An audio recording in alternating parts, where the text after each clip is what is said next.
You're gonna die from trying to catch him. I know where he lives. He didn't think he was gonna catch him.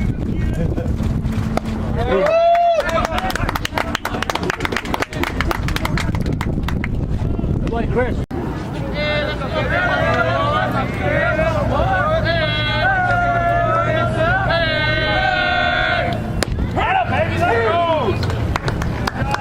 Pero ese día yo no me quedé.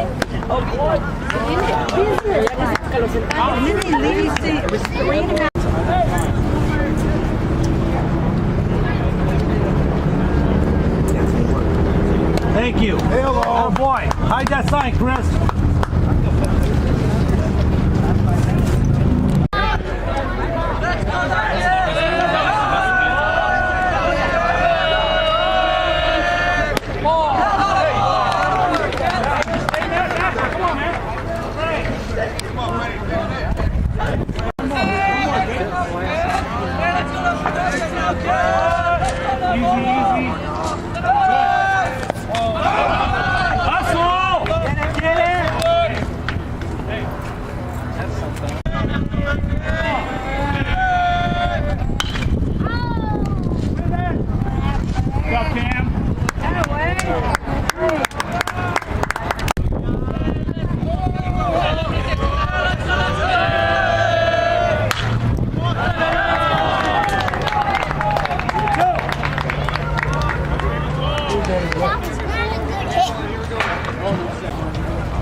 That's it. There you go. Good easy throw.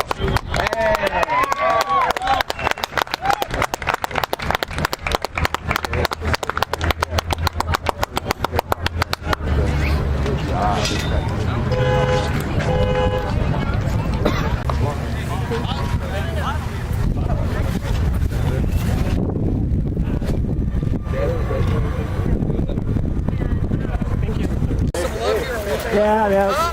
But I got a message in the dugout. You never beat me. Congratulations. Thanks for coming. Oh man, I wouldn't miss this for the world. Thanks for coming. Thanks for coming. I mean that, man. I say winning. Thank you. 6 sons. So does that mean you're a great coach or just a goddamn old man? He just told him he'd go. Hey, you gotta get a scoreboard, buddy. 600 wins, you don't have a scoreboard? I fucking principal, man. Till now, man. Nothing changes, man. I saw her. I've been here out here 87 with JR's team and you still haven't changed. I told Allie, don't even get that principal out here. She went down and did that field like Dodger Stadium. Hey, congratulations. Thank you very much. Celebrate. Talk about what John has meant to Nogales High School.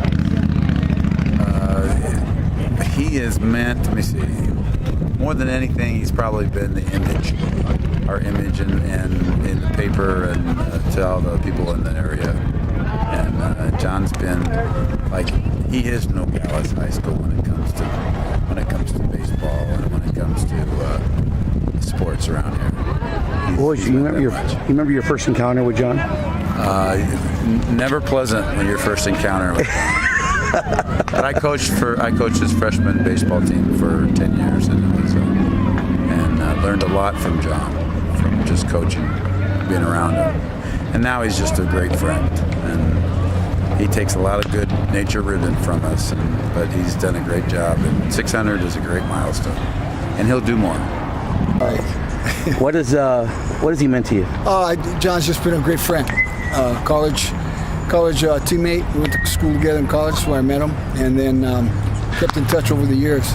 Scrimmaged against each other, played each other once or twice, and he's just a super guy. Always there in your corner, and always there to give us a call here and there. I gave him a call, and good memories over the years. And I wouldn't miss this forever. I wish him the best, and he really deserves a long time. He loves the game, loves kids, and does a great job with the personality he has. And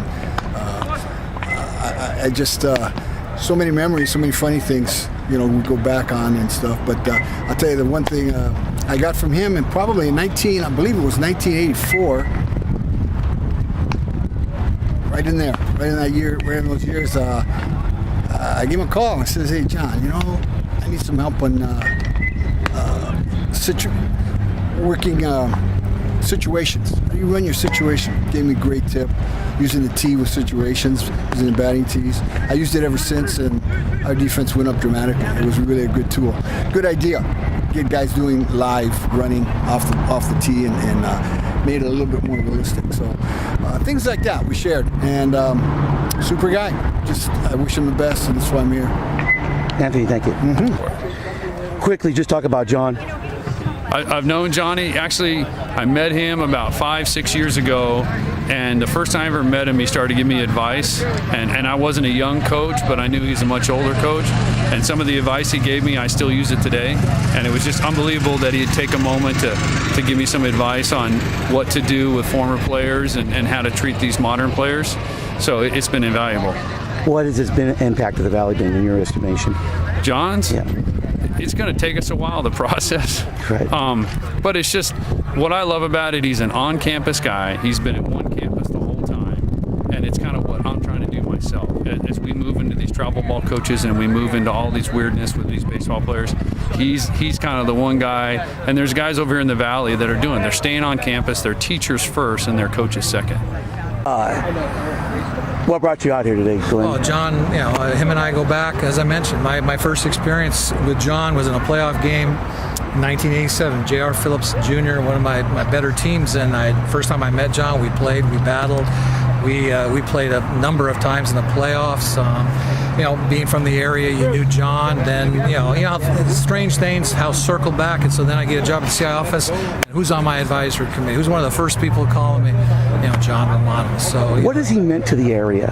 Well, he's just, you hear the term legend thrown out quite a bit. But I think, in my mind, John epitomizes getting a group of hard-nosed kids that get them to play beyond their capabilities. Everyone wants a Cecil Fielder. Everyone wants, I was lucky enough to have a Mike Young and a Mike Lamb and a couple other, Danny Herron. But, John took what he has and gets the most out of it. I mean, there's no question about it.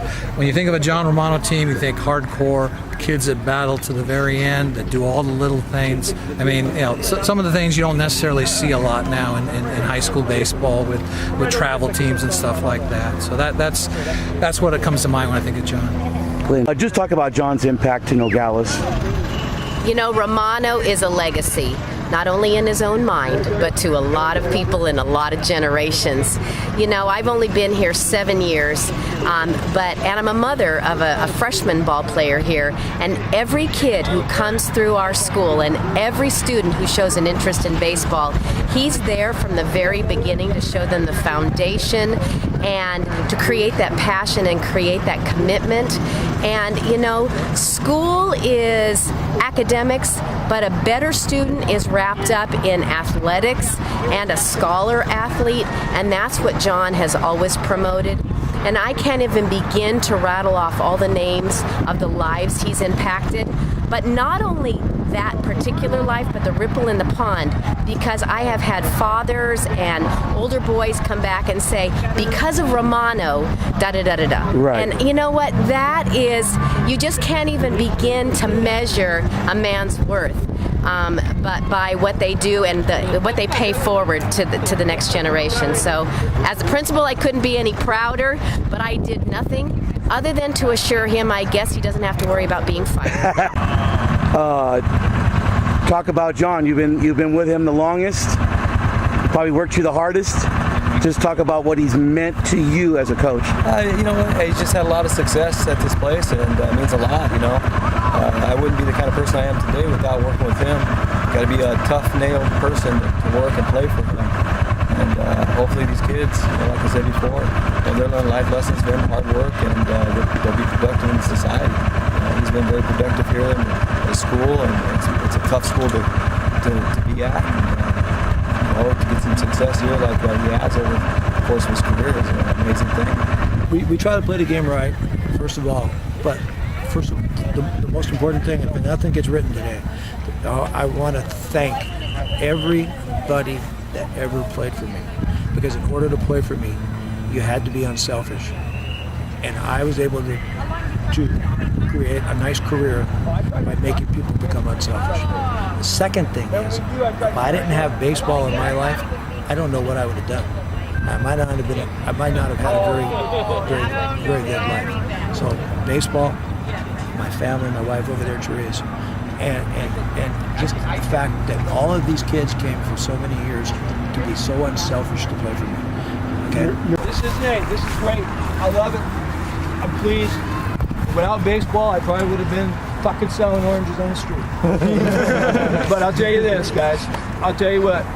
This isn't the last win I'm going to get with this team. This isn't the last win it's going to be. So thank you very much. What I'm going to say in the paper is thank everybody that's ever been associated with this, because it's unselfish. Good things will happen to you in your life.